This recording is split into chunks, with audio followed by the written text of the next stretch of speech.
Hello दोस्तों, कैसे हो सभी। जैसा कि अपना कल अपन 14 नंबर लेक्चर में अपन ने सोइल ऑफ इंडिया के बारे में बात किए थे। यदि कोई स्टूडेंट फर्स्ट टाइम वीडियो देख रहा है तो पहले जितनी भी हमारी वीडियो कंप्लीट हो चुके हैं वो आप लोग जाकर देख सकते हो। हमने पूरा कवर करते हुए एक एक स्टेप कवर करते हुए अपन टॉपिक को लेकर आ रहे हैं। जैसा कि अपन पूरा ये फंडामेंटल सोइल साइंस का अपन कंप्लीट करने वाले हैं, ठीक है। तो उसके बीच आज अपना जो लेक्चर नंबर 15 होगा, जो लेक्चर नंबर 15 है वो आज बात करेंगे अपन सोइल फर्टिलिटी एंड प्रोडक्टिविटी। तो सबसे पहले अपन बात करते हैं कि soil fertility and soil productivity क्या होती है। आप लोगों को कभी कभी देख के लगता होगा कि इन दोनों चीजें सेम होती हैं। हाँ, इनका जो मतलब मेन पॉइंट की बात करें, ओरिजिन की बात करें, तो वो तो अपन मेन पॉइंट तो मतलब सेम है इसका कि रिलेशन है किसी अपना सोइल से, और सोइल का प्लांट से रिलेशन है, तो उसको अपन किसको बाद बाद में बात करेंगे प्रोडक्टिविटी। तो सबसे पहले सोइल फर्टिलिटी क्या होती है।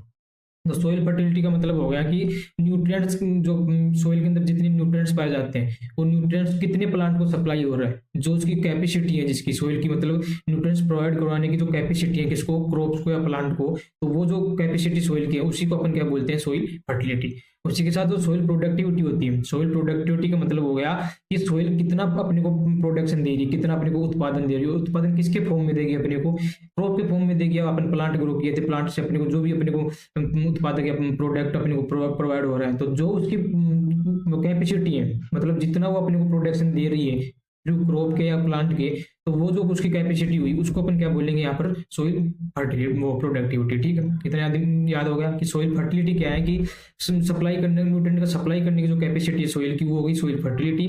और जो प्लांट जो अपने को प्रोडक्शन दे रहे हैं आफ्टर मतलब न्यूट्रिएंट्स लेने के बाद सोइल से, तो जो अपने को मिला उसको अपन क्या बोलेंगे, सोइल प्रोडक्टिविटी। ठीक है, उसके बाद बात करते हैं अपन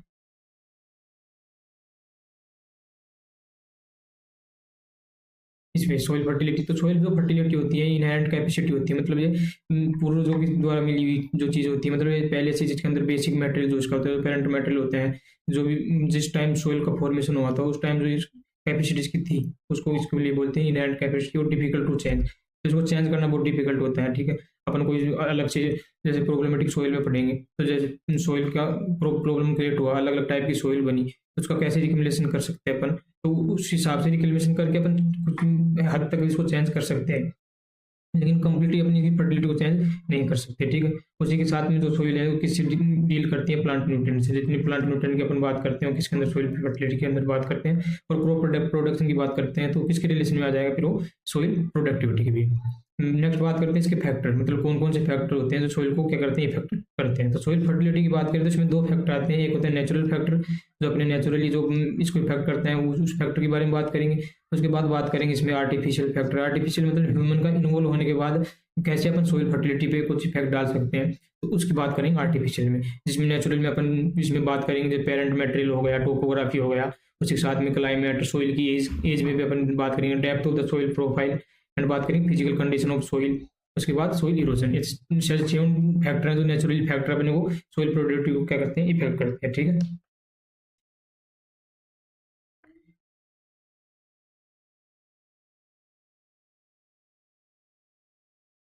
इसके जो अंदर है सबसे पहले अपन पेरेंट मटेरियल की बात करने वाले हैं। तो पेरेंट मटेरियल मतलब जो इसको अपने पेरेंट मटेरियल क्या होता है, सोइल के लिए पेरेंट मटेरियल क्या होता है, रॉक्स होती है। तो रॉक से जो अपने को प्रोवाइड मिलता है, जो जैसे अपन लास्ट लेक्चर में पढ़ा था रेगुलर वेदरिंग के टाइम, तो रेगुलर से सोइल फॉर्म हो रहा है। तो पेरेंट मटेरियल की कौन बिहेव कर रहा है अपनी रॉक्स, तो रॉक्स में कौन कौन सी रॉक्स हो सकती है, एसिडिक इग्नियस रॉक्स होती है, क्योंकि मेजरली अपने को कौन सी रॉक्स पाई जाती है, इग्नियस रॉक्स पाई जाती है जिसका सोइल फॉर्मेशन होता है। जब रॉक्स का चैप्टर पढ़ाया तो उस टाइम बताया था कि 95% जो रॉक्स होती हैं वो इग्नियस रॉक्स ही होती हैं। उसका उसके अंदर अल्ट्रेशन वगैरह अलग अदर प्रोसेस होकर के मेटामॉर्फिक रॉक, और वो दूसरी जो मेटामॉर्फिक रॉक बन रही थी उसके बाद सेकेंडरी रॉक जो बन रही थी, तो वो 5% कवर करती है, लेकिन मैक्सिमम जो पोर्शन जो रॉक का कवर करती है वो इग्नियस रॉक करती है। इसलिए अपन यहाँ पर मेजरली अपन जब भी पेरेंट मटेरियल की बात करते हैं तो इग्नियस रॉक की ही बात करते हैं।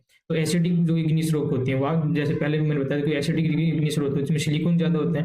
जब सिलिकॉन की परसेंटेज ज़्यादा होती है, जो क्योंकि एसिडिक रॉक में बताया सिलिकॉन जो होता है वो ग्रेटर देन 65% इसके अंदर सिलिकॉन पाया जाता है। तो सिलिकॉन अधिक होने की वजह से जो इसका जो फर्टिलिटी होती है वो क्या हो जाती है, डिक्रीज होती है। ठीक है, तो इसलिए ये लाइट सॉइल होती है, मतलब सिलिकॉन की वजह से इसका जो कलर होता है वो थोड़ी इतना हैवी कलर अपने को देखने को नहीं मिलता, तो इसलिए अपन लाइट सॉइल बोलते हैं। और जिसमें सिलिकॉन ज़्यादा पा रहा था उसके अपन देख रहे थे कि किस टाइप की सॉइल बन रही थी, वो सैंडी सॉइल बन रही थी।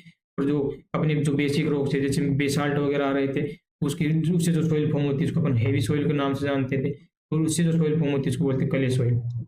जो सैंडी सोइल थी, इसमें अपन ने देखा था जैसे डेजर्ट सोइल वगैरह आ रही थी, तो उसमें क्या हो रहा था, न्यूट्रेंट की कमी थी, क्योंकि सैंडी सोइल में क्या हो रहा था, सिलिकॉन वगैरह ज़्यादा होने की वजह से उसके अंदर माइक्रोपोर्स मैक्रोपोर्स वगैरह बहुत कम अमाउंट में थे, तो उसकी जो न्यूट्रेंट होल्डिंग कैपेसिटी थी वो भी कम थी। न्यूट्रेंट होल्डिंग कैपेसिटी कम होने के साथ उसकी वाटर होल्डिंग कैपेसिटी भी क्या होती, कम थी, जिसकी वजह से इसके अंदर न्यूट्रेंट्स भी इसमें अपने को क्या मिलते हैं, लो कंटेंट मिलता है किसका, न्यूट्रेंट का। ऐसे इसके जैसे जस्ट अपोजिट क्या हो जाता है, क्ले सोइल। क्ले सोइल के अंदर क्या होता है, बेसिक जो रॉक्स वगैरह होती हैं, उसकी वजह से इसके अंदर जो न्यूट्रेंट होते हैं वो अच्छे अमाउंट में पाए जाते हैं, इसलिए इसकी जो न्यूट्रेंट कंटेंट इसके अंदर क्या हो जाता है, हाई होता है। तो जब न्यूट्रेंट कंटेंट हाई हो गया तो फर्टिलिटी भी क्या होगी इसकी, हाई होगी। तो जितनी भी बेसिक रॉक होती हैं उनकी जो फर्टिलिटी होती है वो ज़्यादा होती है, और जितनी भी एसिडिक रॉक्स होती हैं उनसे जो अपने को सोइल प्रोवाइड होती है वो सैंडी सोइल होती है, और उसकी जो फर्टिलिटी की बात करते हैं तो अपन क्या होती है, कम होती है। इतना आप याद रखना इस चीज़ में, ठीक है। तो अपने पेरेंट मेटेरियल की बात कर लिया फर्स्ट।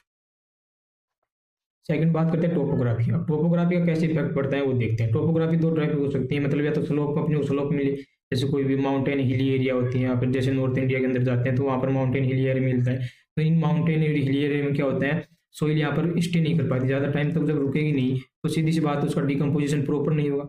और डिकम्पोजिशन प्रॉपर नहीं हो रहा, ऊपर से क्या हो रहा है, इसके अंदर दो इफेक्ट पड़ रहा है। एक तो डिकम्पोजिशन नहीं हो रहा क्योंकि यहाँ पर ये स्टे नहीं कर पा रही, स्लोप इतना है तो ये यहाँ पर रुक नहीं पाती ज़्यादा टाइम के लिए। दूसरा क्या होता है कि जब रेन वून होती है तो इसका इरोजन ज़्यादा हो जाता है। तो यहाँ पर दो कंडीशन बताया, इसकी वजह से, इन दोनों कंडीशन की वजह से, एक तो क्या बताया मैंने कि स्लोप नहीं होता तो इनको डिकम्पोजिशन प्रॉपर नहीं हो पाता,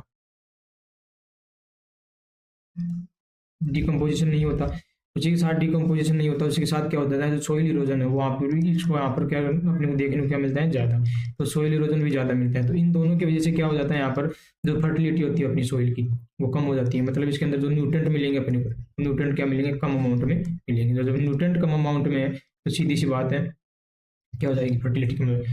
तो ये एरो में लगाता हूँ, ये क्या होता है, मतलब ज़्यादा मोर के हो जाते हैं, और ये एरो कहीं भी लगाऊंगा तो मतलब लेस, मतलब कम हो रहा है, ठीक है। ये आपको दोनों चीज़ याद रखनी है क्योंकि बार बार मैं इनका यूज़ करने वाला हूँ, तो न्यूट्रन कम हो जाएगा।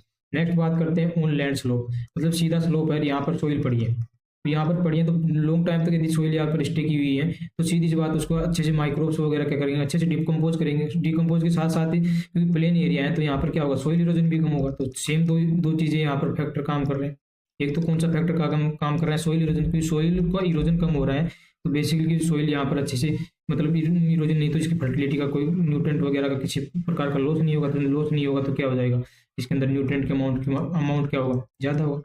जब न्यूट्रेंट अमाउंट ज़्यादा है तो उसकी फर्टिलिटी भी ज़्यादा हो जाएगी, ठीक है। उसी के साथ में इसका डिकम्पोजिशन से अच्छे से प्रॉपर हो रहा है क्योंकि सोइल के अंदर माइक्रोब्स वगैरह है, इनको अच्छे से टाइम मिल रहा है प्रॉपर, तो डिकम्पोजिशन ज़्यादा करेंगे तो न्यूट्रेंट्स भी क्या होंगे, ज़्यादा होंगे। जब न्यूट्रेंट ज़्यादा होंगे तो इसकी फर्टिलिटी भी क्या हो जाएगी, ज़्यादा होगी। तो दो चीज़ मैंने आपको बताया कि जब भी यदि स्लोप के ऊपर सोइल की बात करेंगे टोपोग्राफी के अंदर तो उसकी न्यूट्रेंट कम होता है क्योंकि उसके अंदर सोइल को माइक्रोब्स के द्वारा डिकम्पोजिशन करने में टाइम नहीं मिलता, उसको डिकम्पोजिशन नहीं होता तो न्यूट्रेंट कम रहते हैं। उसके बाद सोइल इरोजन ज़्यादा होता है तो सोइल इरोजन की वजह से न्यूट्रेंट लॉस हो जाता है, तो न्यूट्रेंट लॉस हो जाएगा तो उसकी डायरेक्टली क्या हो जाएगा, फर्टिलिटी भी कम हो जाएगी। तो ये इसकी बात करते हैं टोपोग्राफी की। उसके बाद बात करता हूँ सोइल एज की। तो एज की मैंने लास्ट जो वीडियो मतलब क्लास लिए थे अपने 14 नंबर की, उसके अंदर भी मैंने बताया था आपको कि जो एलुवियल सोइल थी जो सबसे ज़्यादा अमाउंट में पाई जा रही है अपनी, तो उस एलुवियल सोइल में दो टाइप की सोइल बताया था, एक न्यू सोइल बताया था, एक ओल्ड सोइल बताया था। जो न्यू सोइल थी उसको अपन क्या बोल रहे थे वहाँ पर, खादर के नाम से, ठीक है, खादर सोइल बोल रहे थे। और जो ओल्ड सोइल थी उसको अपन क्या बोल रहे थे, बांगर सोइल। वहाँ पर भी मैंने बताया था कि जो रिवर्स वगैरह होती हैं, वो रिवर्स वगैरह से जो सोइल बनती है, न्यू सोइल बनती है, वो जैसे वो अपने जो जस्ट रिवरों के आसपास का जो एरिया रहते हैं वहाँ पर आसपास के एरिया के अंदर देखने को मिलती है और नई नई सोइल बनती है। उसके अंदर जो फर्टिलिटी होती है, उसके न्यूट्रेंट कंटेंट होता है, तो न्यूट्रेंट कंटेंट क्या होता है उसके अंदर ज़्यादा था। तो न्यूट्रेंट कंटेंट जब ज़्यादा होगा तो सीधी सी बात उसकी फर्टिलिटी भी क्या हो जाएगी, ज़्यादा हो जाएगी, ठीक है।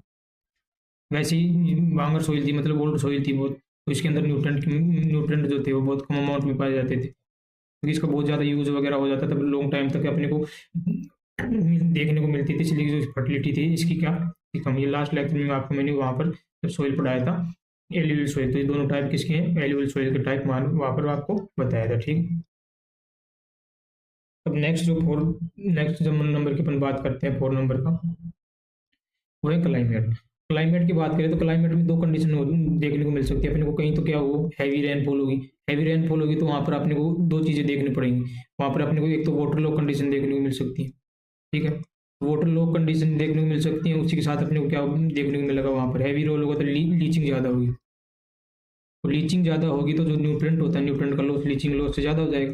अब न्यूट्रेंट का लॉस ज़्यादा हो रहा है, न्यूट्रेंट का अमाउंट कंटेंट कम हो जाएगा सॉइल के अंदर, तो जब न्यूट्रेंट का कम जो कंटेंट कम हो जाएगा तो डायरेक्ट इफेक्ट किसके ऊपर पड़ेगा, सॉइल की फर्टिलिटी पे। तो क्या हो जाएगा, फर्टिलिटी भी क्या हो जाएगी उसकी, कम हो जाएगी, ठीक है। जब काम किस कंडीशन में बात करें, जब हैवी रेनफॉल हो रही हो, एरिड एरिया हो गया, एरिड एरिया जहाँ पर पानी बहुत कम मात्रा है, तो एरिड एरिया में उसके अपोजिट हो रहा है, मतलब वहाँ पर क्या होता है, एरिड एरिया में डिकम्पोजिशन ऑफ ऑर्गेनिक मैटर का प्रॉपर नहीं हो पाता, क्योंकि एरिड एरिया में टेम्परेचर बहुत ज़्यादा होता है। यहाँ पर क्या होता है, टेम्परेचर ज़्यादा होता है, टेम्परेचर की वजह से जो माइक्रोब्स वगैरह होते हैं, तो माइक्रोब्स वगैरह किल हो जाते हैं तो ये डिकम्पोजर अच्छे से नहीं कर पाते, डिकम्पोजर अच्छे नहीं कर पाएंगे तो अपने को क्या होगा, वहाँ पर न्यूट्रेंट अच्छा नहीं मिलेगा, न्यूट्रेंट अच्छा नहीं मिलेगा, न्यूट्रेंट की कंटेंट कम होगा, तो इफेक्ट इस पे पड़ेगा सॉइल फर्टिलिटी पे, तो सॉइल फर्टिलिटी पे इसकी क्या हो जाएगी, कम हो जाएगी, ठीक। दो चीज़ें बताया, हैवी रेनफॉल हो रहा है तो वहाँ पर लीचिंग लॉस वगैरह ज़्यादा हो रहा है, लीचिंग लॉस हो रहा है, सॉइल इरोजन भी ज़्यादा हो जाएगा, और उसके साथ वाटर लो कंडीशन, ये सब कंडीशन क्या करती है, न्यूट्रेंट का लॉस करती है सॉइल के अंदर। जब न्यूट्रेंट लॉस हो रहा है तो फर्टिलिटी भी लॉस हो रही है। उसी अपोजिट एरिड एरिया की बात है, जैसे पूरा अपना जो डेजर्ट एरिया वगैरह है, राजस्थान वगैरह एरिया है, वहाँ पर बहुत पानी की कमी होती है, तो टेम्परेचर बहुत ज़्यादा होता है, तो टेम्परेचर ज़्यादा होने के बाद माइक्रोब्स क्या हो जाते हैं, मर जाते हैं माइक्रोब्स अच्छे से, वहाँ पर डिकम्पोजिशन, जब माइक्रोब्स नहीं डिकम्पोजिशन नहीं होगा तो ऑलरेडी न्यूट्रेंट का कंटेंट क्या रहेगा, कम रहेगा, ठीक। उसके बाद नेक्स्ट बात करते हैं डेप्थ ऑफ सॉइल। तो डेप्थ ऑफ सॉइल क्या है, सेम अपने अपने लिए यूज करें, अपने पास बहुत ज़्यादा खाना है, अपने पास बहुत ज़्यादा खाने के लिए सामान रखा है, ठीक है, तो अपने पास जितना ज़्यादा खाना रहेगा तो अपने पास न्यूट्रेंट अपने को उतने ज़्यादा प्रोवाइड होंगे, ठीक है। तो वैसे ही किसके साथ होते हैं, सॉइल की डेप्थ के साथ। यदि डेप्थ ज़्यादा है तो सीधी सीधी सी बात है कि जो क्रॉप है उसके बाद अमाउंट्स ऑफ सॉइल ज़्यादा है, डेप्थ ज़्यादा मतलब अमाउंट्स ऑफ सॉइल ज़्यादा है। जब सॉइल ज़्यादा है तो उसको जो रूट्स वगैरह हैं क्रॉप्स की, वो अच्छे से पेनिट्रेट कर पाएंगे, अच्छे से पेनिट्रेट कर पाएंगे तो उनको जो न्यूट्रेंट लेना होगा वो अच्छे से प्रोवाइड कर पाएंगे। जबकि शैलो जो होती है, इसके अंदर क्या है, जब मिट्टी कम, उनके पास मिट्टी, पहली बात जो उनका क्रॉप के लिए जो मेन जो सोर्स है वही कम है, तो उनको न्यूट्रेंट भी कम मिलेंगे। और शैलो है मतलब ज़्यादा डेप्थ रूट में अपने जो रूट है वो अच्छे से पेनिट्रेट नहीं कर पाएंगे, तो पेनिट्रेट नहीं पाएगा तो अच्छे से एब्जॉर्ब नहीं होगा न्यूट्रेंट का, तो यहाँ पर जो सोइल की फर्टिलिटी हो जाएगी वो क्या हो जाएगी, कम हो जाएगी। तो डीप रूट होगा तो वहाँ पर आपको जो मोर फर्टिलिटी देखने को मिलेगी, ठीक। उसी के साथ जो शैलो रूट जो होती है वहाँ पर आपको लेस फर्टिलिटी देखने को मिलेगी, ठीक है। 5 नंबर की बात हो गई। उसके बाद 6 नंबर की बात करते हैं फिजिकल कंडीशन ऑफ सॉइल। तो फिजिकल कंडीशन ऑफ सॉइल की बात करते हैं आते हैं तो इसमें अपन बात करते हैं पोर्स की। यदि जितने भी ज़्यादा अपने पोर्स होंगे, मतलब पोर्स की जो पोर्स स्पेस होता है यदि ज़्यादा है अपने पास, मोर पोर स्पेस, जब पोर स्पेस ज़्यादा है तो सीधी सी बात अपने पास क्या होगा, तो nutrient holding capacity NHC and water holding capacity ये प्रॉपर होगी। अब nutrient holding capacity water holding capacity के साथ साथ में क्या होगा, वहाँ पर प्रॉपर इरेशन होगा, प्रॉपर सब इरेशन हो रहा है तो सब ये किसके लिए फेवरेबल होगा, अपने सॉइल के लिए। सॉइल क्या करती है, ये कंडीशन को क्या करती है, इनहांस कर देती है। जब कंडीशन कंडीशन को बढ़ा देती है अच्छे से तो उसके वहाँ की फर्टिलिटी क्या हो जाती है, बढ़ जाती है। इस कंडीशन में जब उसकी कंडीशन की बात करें अपन फिजिकल कंडीशन की, तो उसमें क्या बात करेंगे अपन, पोर स्पेस की बात करेंगे। पोर स्पेस ज़्यादा होगा तो ऑलरेडी न्यूट्रेंट अच्छे से होल्ड करेगा, वाटर अच्छे से होल्ड करेगा, उसके साथ में इरेशन भी अच्छा से होगा। इरेशन अच्छे से होगा तो सीधी सी बात डिकम्पोजिशन अच्छे से होगा, ठीक है। तो डिकम्पोजिशन यदि ज़्यादा होगा अच्छे से होगा तो अपने को न्यूट्रेंट भी ज़्यादा मिलेंगे, न्यूट्रेंट भी अपने को अमाउंट में अच्छे से मिलेंगे, ठीक है। तो न्यूट्रेंट अच्छे से मिलेंगे तो सॉइल की फर्टिलिटी भी क्या होगी, वहाँ पर अच्छी होगी कंडीशन की बात। उसके बाद बात करते हैं सॉइल इरोजन की। सॉइल इरोजन का आपको कंसेप्ट पहले ही बता दिया मैंने, टोपोग्राफी के अंदर भी देखने को मिला था अपने को। जहाँ जहाँ भी सॉइल इरोजन ज़्यादा हो रहा है, मतलब सॉइल इरोजन बहुत ज़्यादा अमाउंट में हो रहा है, वहाँ पर न्यूट्रेंट लॉस अपने को ज़्यादा देखने को मिलता है, ठीक है। वहाँ पर क्या होगा, न्यूट्रेंट लॉस ज़्यादा होगा। अब न्यूट्रेंट लॉस ज़्यादा हो रहा है तो जो सॉइल की फर्टिलिटी है वो क्या हो जाएगी, कम हो जाएगी। सेम इसका उल्टा हो जाएगा, वाइस वर्सा, मतलब इसका अपोजिट। यदि अपने वो कि यदि सॉइल इरोजन कम हो रहा है तो अपने जो न्यूट्रेंट लॉस होता है ये भी कम होगा। जब न्यूट्रेंट लॉस कम हो रहा है सीधी सी बात अपनी फर्टिलिटी क्या हो जाएगी, ज़्यादा हो जाएगी। तो सॉइल की बात कर ली। उसके बाद बात करते हैं आर्टिफिशियल की। आर्टिफिशियल फैक्टर में क्या हो सकता है कि अपन ने क्या कर दिया, वहाँ पर वाटर लो कंडीशन क्रिएट कर दिया लैंड के अंदर, मतलब अच्छे से फैसिलिटी नहीं करा, ड्रेनेज प्रॉपर नहीं किया, मतलब ड्रेनेज प्रॉपर नहीं हुआ उस टाइम अपने ड्रेनेज क्या होता है कि अपने को जो पानी भरता है, जो पानी जो भर गया मतलब अपनी लैंड के अंदर, उसको अपन ने प्रॉपर उसको अंदर उसको जाने के लिए अपने कोई अच्छे से रास्ता वगैरह नहीं दिया, और उसको ज़्यादा टाइम तक अपने फील्ड के अंदर उसको क्या रखे, भरे रखने की वजह से वहाँ पर कहीं वाटर लो कंडीशन हो गई। वाटर लो कंडीशन होने की वजह से क्या हो जाता है कि वहाँ पर जो पोर्स वगैरह होते हैं ये सब क्या हो जाते हैं, फिल हो जाते हैं पानी से, इसलिए वहाँ पर इरेशन कम हो जाते हैं। ठीक है, तो इरेशन कम हुआ मतलब ऑक्सीजन की कमी हो गई। तो जब ऑक्सीजन की कमी हो गई, जो अपने माइक्रोब्स वगैरह हैं ये क्या हो जाएंगे, मर जाएंगे। मरने की वजह से क्या होगा, डिकम्पोजिशन प्रॉपर नहीं होगा सॉइल का। जब डिकम्पोजिशन प्रॉपर नहीं होगा तो अपने को क्या होगा, डिकम्पोजिशन नहीं होगा, डिकम्पोजिशन होगा, न्यूट्रिएंट क्या होगा, न्यूट्रिएंट कम मिलेंगे। तो न्यूट्रिएंट कम रहेंगे सॉइल के अंदर, तो सीधी बात उसकी फर्टिलिटी क्या हो जाएगी, कम हो जाएगी। सब ये जो कंसेप्ट है एक दूसरे से लिंक होते हैं पूरे, और इनका सबका जो खेल चलता है वो डिकम्पोजिशन के ऊपर चलते हैं। ड्रेनेज ड्रेनेज अपनी अपनी वजह से क्या कर दिया, अपन ने क्रिएट कर दिया, इसलिए अपन ने क्या बोल दिया इसको, आर्टिफिशियल फैक्टर बोल दिया, किसके अंदर, वाटर लो कंडीशन के। ठीक है, तो वाटर जो लो कंडीशन होती है उसके अंदर एक तो क्या हो गया कि लेस ऑक्सीजन वगैरह, इरेशन वगैरह की वजह से क्या हुआ, डिकम्पोजिशन हो रहा। उसी के साथ में जब ज्यादा टाइम तक पानी भरा रहता है तो वहाँ पर क्या होता है, लीचिंग भी होता है। ठीक है, तो लीचिंग होगा, लीचिंग से क्या होगा, न्यूट्रिएंट लॉस होगा। जब न्यूट्रिएंट लॉस होगा तो क्या होगा, उसके सॉइल की फर्टिलिटी भी क्या पड़ेगा, इफेक्ट पड़ेगा। तो वहाँ पर क्या हो जाएगी, सॉइल की फर्टिलिटी क्या हो जाएगी, कम हो जाएगी। ठीक है, दोनों चीज़ याद रखें वाटर लो कंडीशन में। ठीक, नेक्स्ट बात करते हैं अपन सॉइल प्रोडक्टिविटी। तो सॉइल प्रोडक्टिविटी आपको बताया मैंने, सॉइल प्रोडक्टिविटी क्या है, ये अपने को जो प्लांट से जो सॉइल से न्यूट्रिएंट मिला उसके बाद जो अपनी क्रॉप थी वो क्या अपने को प्रोडक्शन देती है, अपने को जो प्रोवाइड होता है, जो वो उसकी कैपेसिटी होती है, उसको अपन बोलते हैं सॉइल प्रोडक्टिविटी। और सॉइल प्रोडक्टिविटी अपन मेजर भी कर सकते हैं, ये किसके रिलेशन में अपन बात करते हैं, मतलब प्रोडक्शन क्या हो गया अपना, इल्ड। तो इल्ड को अपन मेजर कर सकते हैं। तो जो सॉइल प्रोडक्टिविटी है ये इसको अपन मेजर कर सकते हैं, और मेजर किस किस फॉर्म में कर सकते हैं, इल्ड के फॉर्म में, इल्ड पर हेक्टेयर की बात कर सकते हैं। और यील्ड को अपन क्या कर सकते हैं, केजी पर हेक्टेयर में देख सकते हैं, टन पर हेक्टेयर में देख सकते हैं, उसी के साथ क्या कर सकते हैं, क्विंटल पर हेक्टेयर के अंदर इसके अंदर बात कर सकते हैं। ठीक है, सब किस में आ गया, सॉइल प्रोडक्टिविटी के अंदर। All productive soil are fertile but all fertile soil may be not productive. ये क्या बोलना चाहता है, बहुत इंपॉर्टेंट लाइन है, याद रखना आप इसको अच्छे से। मतलब all productive soil are fertile, मतलब प्रोडक्टिव सोइल फर्टाइल होगी ही। क्यों होगी, क्योंकि अपने को प्रोडक्शन मिल रहा है अच्छा खासा। तो अपना लास्ट एम क्या था, क्योंकि अपने को प्रोडक्शन मिलना, तो प्रोडक्शन अपने को अच्छा मिल रहा है। तो कब मिलेगा, जब अपने पास क्या होगा, सोइल की फर्टिलिटी अच्छी होगी, अपने को न्यूट्रिशन अच्छा मिल रहा है। तो सीधी सी बात है, अपने पास खाना अच्छा था तभी तो मिल गया अपने को। दूसरी कंडीशन हो रही है कि सोइल की फर्टिलिटी तो है बट वो क्या कर रहा है, प्रोडक्शन अच्छा नहीं कर पा रहा। कुछ ऐसे क्लाइमेटिक कंडीशन आ गए तो मतलब प्रोडक्शन अच्छे से नहीं होने दिया। तो इसका मतलब ये नहीं है कि अपने को प्रोडक्शन अच्छा नहीं मिला तो अपने पास जो सोइल की फर्टिलिटी थी वो भी अच्छी हो या नहीं हो। ठीक है, कोई सिर्फ ऐसा नहीं कि मेरे को अच्छा खाना मिल रहा है, मेरे को न्यूट्रिएंट्स कम मिल रहा है, तो इसका मतलब ये नहीं है कि मेरे पास जो खाना है वो अच्छा है या नहीं है। खाना अच्छा भी हो सकता है, क्यों, लेकिन कुछ कंडीशन हो गई कि मेरे को किसी ने रेस्ट्रिक्शन लगा दिया कि तेरे को ये नहीं खाना, ये नहीं खाया, ये नहीं खाना। मेरे पास खाना था बट कुछ अदर फैक्टर की वजह से मैं उस खाना को नहीं खा पाया, इसलिए मेरे को न्यूट्रिएंट्स कम मिला। न्यूट्रिएंट्स कम मिला तो मैं क्या करूँगा, मेरा जो मेरी ग्रोथ होगी, मेरा प्रोडक्शन होगा, मेरा कम होगा, तो प्रोडक्शन कम होगा। तो सीधी सी बात है, इसका मतलब ये तो नहीं हुआ कि मेरी जो फर्टिलिटी थी, जो मेरे पास न्यूट्रिएंट्स जो अमाउंट थी वो कम थी। तो ये लाइन बोल रही है कि यदि सोइल प्रोडक्टिव है, मतलब प्रोडक्टिव अपने को पता चल रहा है, तो सोइल फर्टिलिटी फर्टाइल होगी ही होगी।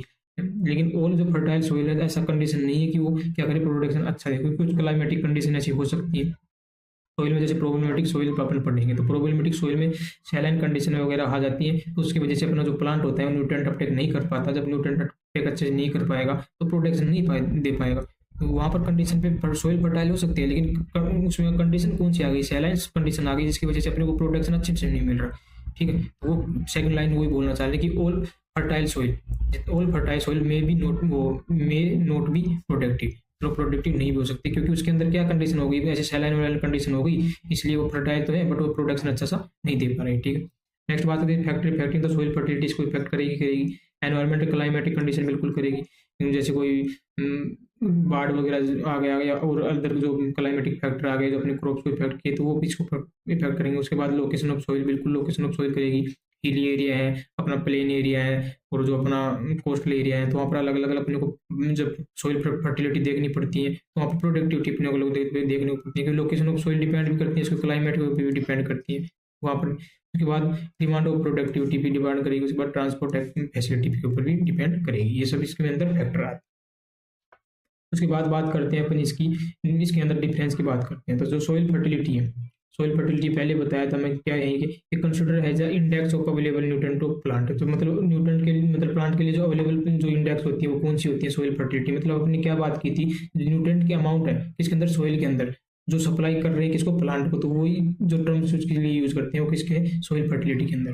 फिर नेक्स्ट बात करते हैं soil productivity. It broad terms use to indicate crop yield. तो इसको अपन किसके बेसिस पे देखते हैं, यील्ड के बेसिस पे। तो यील्ड के बेसिस पे देखने की वजह से क्या हो गया अपने लिए, ब्रॉड टर्म हो गई। उसके बाद बात करते हैं कि one of the factor of crop production, the other are water supply etc. तो क्रॉप प्रोडक्शन के साथ में से वाटर सप्लाई भी इसको इफेक्ट कर सकती है। उसके बाद it is interaction of all the factor. तो ये ऑल फैक्टर के इंट्रैक्शन का इसके ऊपर इफेक्ट पड़ता है। और सॉइल फर्टिलिटी यील्ड को अपन एनालाइज करते हैं किसके अंदर, लैब के अंदर करते हैं, जबकि इसको अपन अनुमान से अपन फील्ड के अंदर मतलब देख करके और क्लाइमेटिक कंडीशन वगैरह को देख करके इसका अपन क्या कर सकते हैं, डिसाइड कर सकते हैं। लैब की कोई रिक्वायरमेंट नहीं है इसके अंदर। नेक्स्ट बात करते हैं potential status of the soil produce crop. तो ये क्या है, पोटेंशियल स्टेटस है जो सर अपने सॉइल का जो क्या करेगा, क्रॉप का प्रोडक्शन करेगा। ये किसका रिजल्टेड है, जो भी जितने भी वेरियस फैक्टर हैं वो इन्फ्लुएंस करेंगे। इन्फ्लुएंस करने के बाद सॉइल मैनेजमेंट करने के बाद जो अपने को प्रोडक्शन मिलेगा उसका रिजल्टेड है सॉइल प्रोडक्टिविटी। उसके बाद इसके ये डिपेंड्स करता है physical, chemical and biological factor of soil के ऊपर करता है, जबकि ये डिपेंड करते हैं लोकल लोकेशन ऑफ सॉइल के साथ में फर्टिलिटी, फिजिकल कंडीशन के ऊपर भी डिपेंड करते हैं। उसके साथ बात करते हैं soil fertility is the function of available nutrient of soil fertility. F is equal to nutrient status of soil. जो न्यूट्रिएंट सॉइल का स्टेटस होगा वही किसके डिपेंड करेगा अपने सॉइल फर्टिलिटी को। उसके बाद soil productivity is the function of soil fertility management and climate, इसके ऊपर प्रोडक्टिविटी फंक्शन है, ठीक है। उसके बाद बात करती है ये क्या होती है, इनहेरेंट प्रॉपर्ली सॉइल, मतलब इनहेरेंट मतलब जन्मजात मतलब प्रॉपर्टीज को प्रोवाइड होती है। उसी की बात करते हैं it is not any inherent property. Inherent मतलब ये तो क्या है, एक एज ए एप्लीकेशन है किसका, सॉइल फर्टिलिटी का, कोई सॉइल फर्टिलिटी। तो ये इनहेरेंट नहीं हुई है, किस पर डिपेंड करती है, सॉइल फर्टिलिटी के ऊपर भी डिपेंड करती है। The fertility of certain soil in some in the all the climate. जितनी भी अपनी जो सॉइल है ये किसका पूरा सम होता है, जितनी भी क्लाइमेटिक कंडीशन होती है उनका उनके ऊपर पे भी इफेक्ट पड़ता है। मतलब है जी फर्टिलिटी ज़्यादा होना कम होना किसके ऊपर भी डिपेंड करता है, जितनी भी क्लाइमेटिक कंडीशन है उनका सबके ऊपर। इसके बाद सॉइल जो प्रोडक्टिविटी होती है differ according to the variation of climate location. सीधी सी बात है, वेरिएशन होगा लोकेशन वगैरह क्लाइमेट वगैरह में, तो उसके साथ साथ इसकी प्रोडक्टिविटी भी अलग होगी। अलग बात करें जैसे अपन पूरा नॉर्थ की बात करते हैं, नॉर्थ के अंदर अपन गेहूँ लगाएंगे तो प्रोडक्टिविटी अच्छा मिलेगी। और गेहूँ अपने साउथ इंडिया में वहाँ क्लाइमेटिक कंडीशन अलग है तो वहाँ पर प्रोडक्टिविटी अपने को अच्छे से नहीं मिलेगी। तो लोग किसके ऊपर, क्लाइमेट के ऊपर भी इफेक्ट डाल रहा है और क्लाइमेट के साथ भी लोकेशन के ऊपर भी इफेक्ट डाल रहा है। उसी के साथ all fertile soil are not productive. तो जैसे अपन लास्ट लाइन पढ़ा था वो चीज़ आ गई, all productive soil are certain fertile, ठीक है। ये लास्ट वाली लाइन बताया था मैंने, वो वाली लाइन उसको अच्छे से याद रखने लाइन वाली को, ठीक है। तो ये अपन ने बात किया सॉइल फर्टिलिटी की एंड सॉइल प्रोडक्टिविटी की, ठीक है।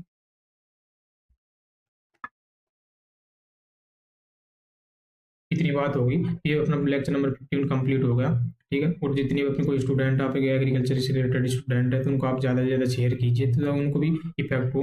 मैं यदि अपना 100% दे के मेहनत कर रहा हूँ तो आप लोग इतना तो कर ही सकते हो, आप लोग शेयर कर सकते हो। अच्छे से वीडियो अच्छे लगते हैं तो जरूर लाइक एंड शेयर जरूर करना। मिलते हैं अपन नेक्स्ट जो क्लास रहेगी अपन लेक्चर नंबर 16 के अंदर, ठीक है। धन्यवाद।